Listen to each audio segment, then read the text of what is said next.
खबर मध्य प्रदेश के रीवा से है, जहां अगस्त क्रांति मंच ने गंगेय जनपद के सामने युवा सांसद लगाकर हुंकार भरी और युवा सांसद कार्यक्रम में हजारों युवाओं ने हिस्सा लिया। कई बार जब सरकार मौन हो जाती है और हमारी राजनीतिक व्यवस्था ध्वस्त हो जाती है, तब इस समय कुछ लोग सामने आकर क्रांति का आगाज करते हैं। ठीक उसी प्रकार से रीवा जिले में भी एक ऐसी क्रांति का आगाज हो चुका है। अगस्त क्रांति के संयोजक समाज सेवी कुंज बिहारी तिवारी ने युवाओं को एकजुट करके ब्लॉक स्तर पर युवा संसद का आयोजन किया, जहाँ पर युवा खुलकर अपनी बात रख रहे हैं। बेरोजगारी से लेकर संवैधानिक मूल्यों तक की बात होती है, जन समस्याओं के निराकरण के लिए चिंतन होता है। आज अगस्त क्रांति मंच की युवा संसद रीवा जिले के गंगेय जनपद कार्यालय के प्रांगण में पहुंची, जहां पर उन्होंने अलग अलग समाज के वर्ग के लोग, सामाजिक कार्यकर्ता शामिल हुए और युवाओं के हक की और अधिकार की बात रखी। हरित क्रांति मंच के माध्यम से युवाओं की समस्या जैसे शिक्षा और स्वास्थ्य जैसे महत्वपूर्ण मुद्दों पर संसद लगाकर अपनी बात रखी गई।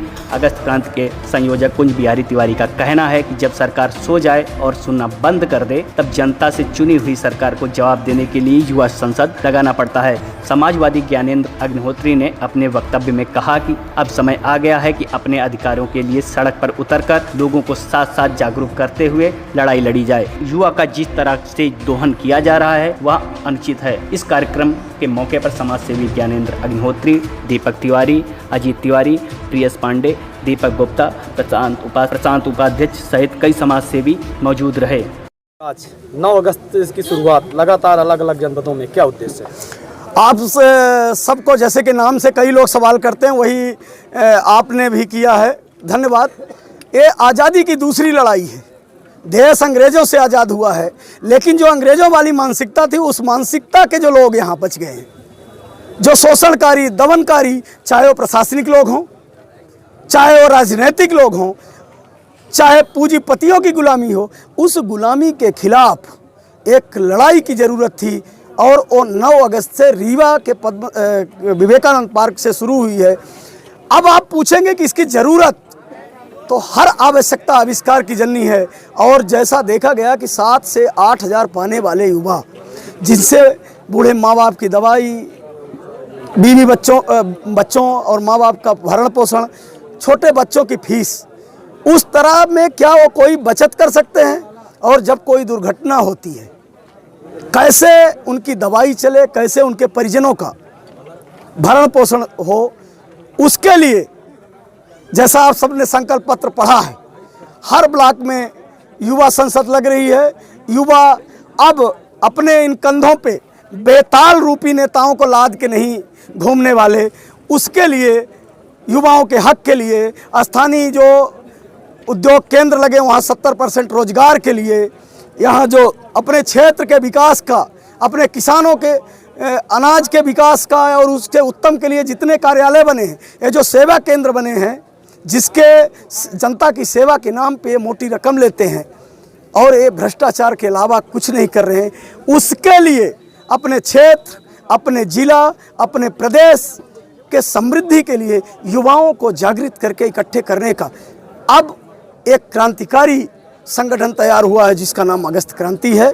और यहाँ आप देखते हैं कि पढ़े लिखे लोग जो पीएससी और यूपीएससी की तैयारी कर रहे हैं, वो लड़के आते हैं और संस्कारिक प्रस्ताव पारित करते हैं, क्षेत्र की बात के चर्चा करते हैं। उसके बाद भी आप देख रहे हैं कि इसमें जितने लड़के थे, एक भी अपराधी नहीं है।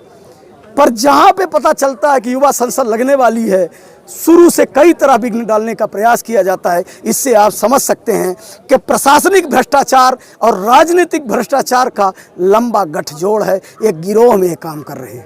प्रशासन के खिलाफ जिस प्रकार से आप सामने आए हैं खुलकर युवाओं के हक और अधिकार के लिए, ये प्रेरणा आपको कहाँ से मिली और ये लड़ाई का अगला परिणाम क्या होगा, कहाँ तक लेगा? मेरे बाबा जी स्वतंत्रता संग्राम सेनानी थे और उस वक्त के अंग्रेजों के अत्याचार की बात हमने बचपन में सुनी है। और उस वक्त भी उन अत्याचारियों के खिलाफ कैसे 18 साल, 19 साल, 20 साल के युवा बलिदान दिए, उन चीज़ों को हमने सुना और पढ़ा है। उनसे खतरनाक हैं। हमारे देश के स्वतंत्रता संग्राम के बाद जिस तरह के हिंदुस्तान की अवधारणा और सोच उन सेनानियों ने पाली थी, उस पे एक ग्रहण का काम कर रहे हैं। उस ग्रहण की छटा को हटाने के लिए इस तरह के संगठन की आवश्यकता थी, जिसके लिए हम और हमारे कई भाई 9 से 10 लोगों ने ही शुरुआत की है, जिसमें आप भी थे, प्रियेश पांडे थे, और एक ऐसे इस नींव में पत्थर हैं जो पर्दे के पीछे दिन रात हमसे, आपसे, अजीत भाई से, सौरभ पांडे से, जेपी तिवारी से, इनसे ज़्यादा मेहनत तो कर रहे हैं, लेकिन वो बोले कि इस पिलर की मैं नींव बन के खड़ा रहूँगा। और आप समझ सकते हैं कि वो भी भाई आपके मीडिया के साथ ही हैं। जो युवा भाई आज यहाँ आए थे, आपके संकल्प पत्रों को उन्होंने पढ़ा, देखा और सुना, जो नहीं पहुँच पाए हैं, आज उनके लिए आप क्या संदेश देना चाहेंगे हमारे चैनल पर? उनके लिए एक ही संदेश है कि अपनी बात के लिए, अपने हक के लिए निमंत्रण का इंतजार न करें। विजय तिवारी के साथ हुआ, उसका अपराध इतना था कि उसने क्षेत्र की समस्या की बात के लिए और जो उसकी व्यक्तिगत समस्या थी उसके लिए 181 किया था। यहाँ का भ्रष्ट जो जनपद सीओ है वो विजय तिवारी को चाटा नहीं मारा है। यहाँ का जो मुखिया है, जो यहाँ का प्रशासनिक तंत्र है, जो बोलता है कि 181 लगाओ और अपनी समस्या दर्ज कराओ, उनको सबने इसने चाटा मारा है। दूसरा, आप सबने नशे की स्थिति देखी है।